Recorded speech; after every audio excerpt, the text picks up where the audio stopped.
13वां अध्याय क्षेत्र क्षेत्रज्ञ विभाग योग।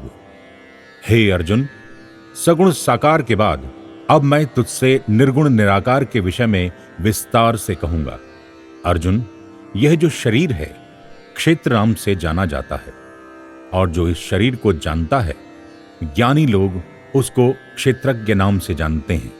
और अर्जुन, सारे संसार को जानने वाला मैं ही हूं, इसलिए तू मुझको क्षेत्रज्ञ ही जान, यही ज्ञान है। अर्जुन, प्रकृति, बुद्धि, अहंकार और 5 महाभूत और 10 इंद्रियां, जो एक मन व 5 इंद्रियों के विषय, यह 24 तत्व वाला क्षेत्र है। इसमें इच्छा, राग, द्वेष, सुख, दुख, शरीर चेतना और धृति और शरीर से ममता के कारण इसमें विकार उत्पन्न होते हैं। इसलिए अर्जुन, शरीर से ममता हटाने के लिए आवश्यक ज्ञान मुझसे सुन। अर्जुन, अपने में श्रेष्ठ भाव व दिखावटीपन का ना होना, अहिंसा, क्षमा, सरलता, दया, गुरु की सेवा, बाहर भीतर की शुद्धि, स्थिरता व मन को वश में करना, विषयों से वैराग्य होना, अहंकार का ना होना और जन्म मरण के दुख को सबसे बड़ा रोग मानना, घर परिवार से अति घनिष्ठ ममता व आसक्ति ना करना, सुख दुख में चित्त को सम रखना, मुझ में अनन्य भाव से भक्ति रखना, जन समुदाय से प्रीति न रख के एकांत स्थान में रहने का स्वभाव रखना, अध्यात्म ज्ञान में निरंतर रहना, तत्व ज्ञान के अर्थ रूप में मुझ परमात्मा को सब जगह व सब में समरूप से देखना। अर्जुन, यह तो ज्ञान है, इसको छोड़ के बाकी सब अज्ञान ही जान। अर्जुन, इस ज्ञान को मैं तुझसे विस्तार से कहूंगा, क्योंकि इस परमात्मा तत्व को जानकर मनुष्य अमरता को प्राप्त करता है। अर्जुन, यह जो अनादि परब्रह्म है, इसको ना तो सत कहा जा सकता है, ना ही असत कहा जा सकता है। अर्जुन, परमात्मा के सब ओर हाथ, पैर, मुख व नेत्र हैं, सब ओर इसके कान व सिर हैं। यह संसार में सब व्याप्त करके स्थित है। अर्जुन, मैं संपूर्ण इंद्रियों से रहित हूं, पर मैं ही संपूर्ण इंद्रियों को प्रकाशित करता हूं। सारे संसार का पालन करने वाला आसक्ति व गुणों से रहित हूं। अर्जुन, दूर से दूर, पास से पास, सब प्राणियों के भीतर मैं ही हूं। सबका पालन पोषण करने वाला व संहार करने वाला, अति से अति सूक्ष्म होने के कारण जानकारी में नहीं आता। अर्जुन, मैं ही सब ज्योतियों की ज्योति, जानने योग्य व प्राप्त करने योग्य, सबके हृदय में विराजमान हूं। इस प्रकार मैंने तुझे यह ज्ञान सुनाया। मेरा भक्त मुझको तत्व से जानकर मेरे भाव को प्राप्त हो जाता है, अर्थात मुझको प्राप्त हो जाता है। अर्जुन, प्रकृति और पुरुष को तू अनादि जान, गुण और विकार उससे उत्पन्न हुए जान। जब क्रियाओं को उत्पन्न करने का कारण प्रकृति है और उनको भोगने वाला पुरुष है, इस अच्छे बुरे का संग ही ऊंच व नीच योनियों का कारण बन जाता है।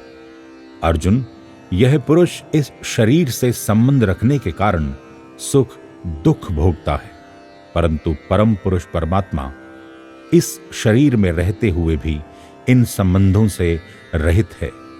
अर्जुन, जो प्रकृति के गुणों को वह शरीर को आत्मा से अलग जानता है, वह सब तरह से बरतते हुए भी फिर से जन्म नहीं लेता, क्योंकि वह जान लेता है कि यह शरीर मैं नहीं। अर्जुन, कई मनुष्य ज्ञान योग में ध्यान के द्वारा मुझको अनुभव करते हैं, और कोई तो निष्काम कर्म द्वारा, वह कई तो सुनकर मेरी उपासना करते हैं। वह सब भी मृत्यु से तर जाते हैं।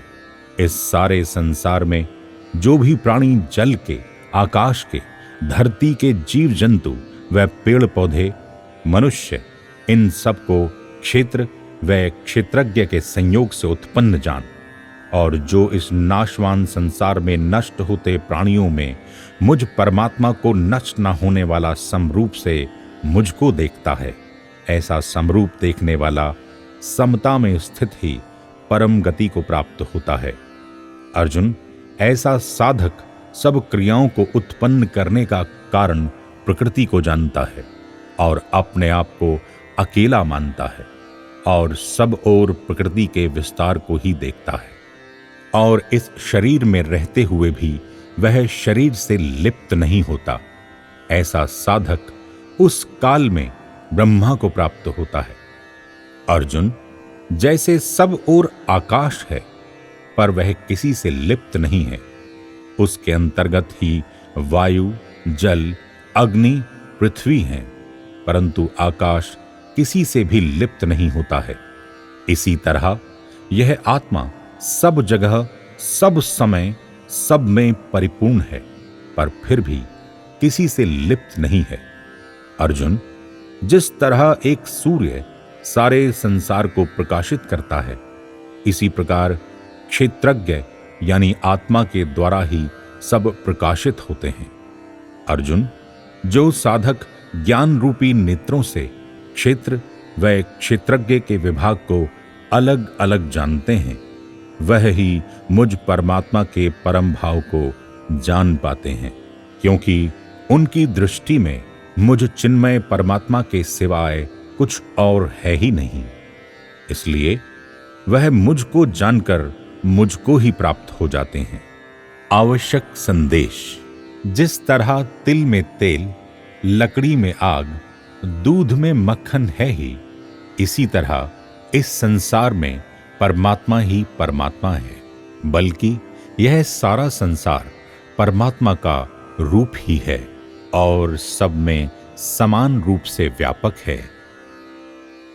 जिधर देखता हूं उधर तुम ही तुम हो, प्रभु तुम ही तुम हो, प्रभु तुम ही तुम हो। हरि ओम, हरि ओम, हरि ओम।